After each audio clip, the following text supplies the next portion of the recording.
们也是压着一口气，就是说这次世锦赛一定要给一个让大家全新不一样的中国举重给大家看。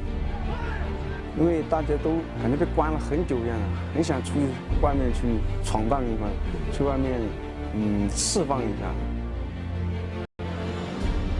因为要展现一个咱们中国的那个举重的一个风采，王者之师嘛。20金、23银、10铜，其中7项总成绩金牌里有6项是奥运项目。全力向上，漂亮！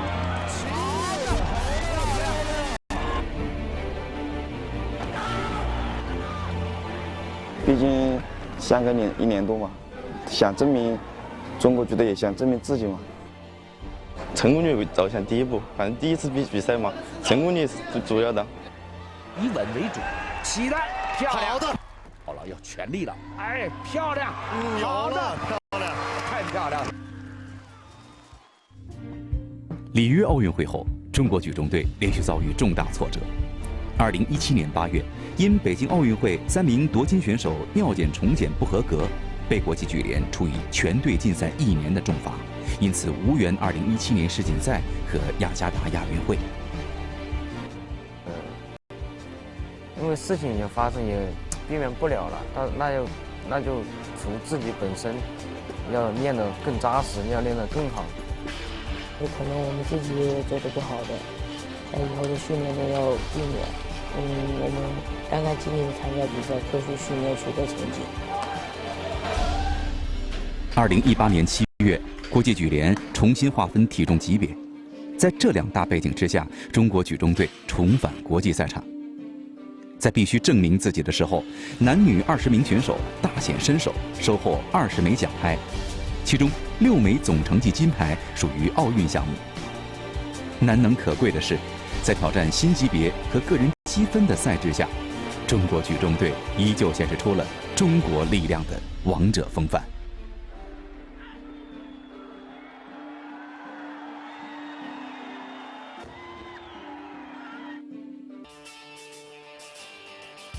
在本届世锦赛，中国举重男队拿到了9金、11银、5铜，其中名将陈丽君、石智勇、吕小军分别打破各自新级别67、73和81公斤级的总成绩世界纪录。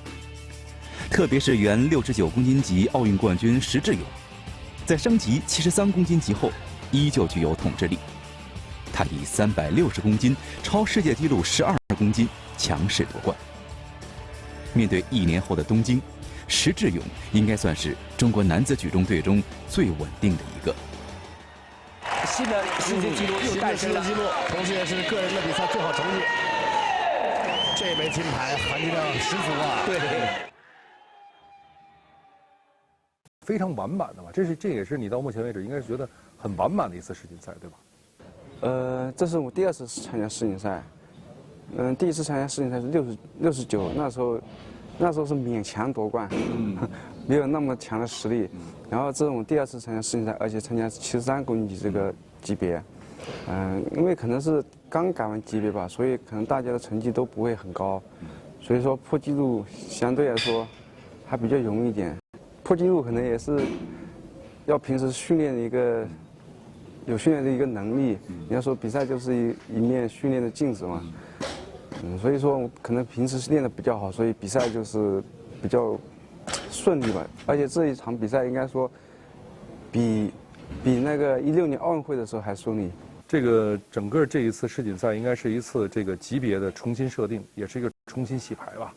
对你来讲，这个体重的提升对你是利好呢，还是说其实不必考虑，我得任何级别我都可以？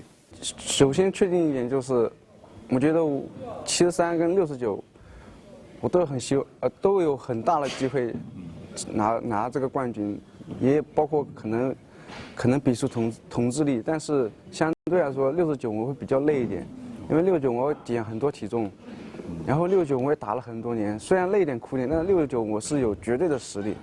因为目前在世界上69最高的水平就是我，而且这么多年以来，一直我都能举出350以上的一个成绩，在国际上是没有人举得上350，所以说69我是只要把体重控好了，我基本上就是不用长成绩，我们每天保持成绩就可以拿冠军。那现在到73之后呢，确实需要长成绩，因为我体重长上去了，级别改了。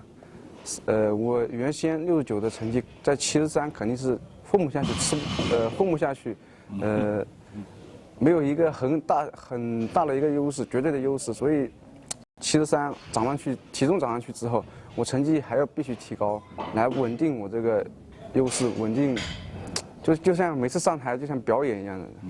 我参过很多运动员，一般运动员很少说我能力强啊，一般运动员很少这么表达，但是你很自然地说出来了。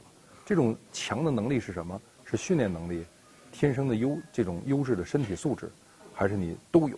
这真是你几乎是一个完美的举重运动员。那没有吧？这吹得太高了。其实我训练水平确实还可以的，因为我训练也比较刻苦，然后训练水平也高，所以我自然而然我出去比赛啊什么的，我就非常有自信。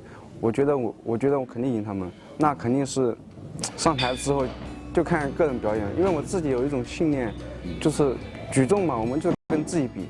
我把自己水平提得很高很高，那我去比赛的时候，我就跟自己比，我把我自己水平发挥出来，你们就举不赢我。所以说我一般出去比赛就是个人表演秀啊，反正我把水平发挥出来，你们基本上赢不了我，所以就比较自信，然后可能就是训练水平确实比较高一点，比他们。那像这个级别调整之后，像这73是更多69升上来，还是说从上面级别往下降下来的人更多一点？目前有唯一一个是2016年的奥运冠军，是77的，从77降到了73，然后别的都是69上去的多一点。实际上就是你和你击败的对手一块又升上去了。对，69这么多年69我出国比赛好像没有输过嘛，然后他们几个可能我都有点熟悉，然后唯一一个就是77那个里约冠军，他是从77下73，那这是第一次跟他比赛，也可能他练的不是很好吧，所以没有举出那个奥运会那种水平。我练比较好，所以赢他了。所以接下来可能最大的对手可能就是他了。对你来讲，未来2年你还能看到自己提升的空间有多大？给自己设定的目标是什么？我给自己设定目标比较简单嘛，就是不管对手多强，我都希望我是最强那个。然后就是因为我非常喜欢这种比赛，我非常喜欢在台上称霸的感觉，所以说我一直以来这就是我的目标。包括你想在比赛上称霸，就是必须在训练上提高水平。所以接下来目标也是把训练水平再次提高，然后让对手望尘莫及。因为大家肯定会觉得这届世锦赛站在那比台上就能看清东京，是不是在这个项目当中你觉得东京你仍然可以是那个最强的，这个信心牢牢的就根植在心里。因为我们举重队一直以来被叫做一个王牌之师啊，所以给我们出去参赛，我觉得我们拿冠军的概率还是非常非常高的。因为我们训练条件什么的都比别人好，而且各方面保障也比别人好，我们很有信心去赢别人。第6次踏上世锦赛征程的吕小军，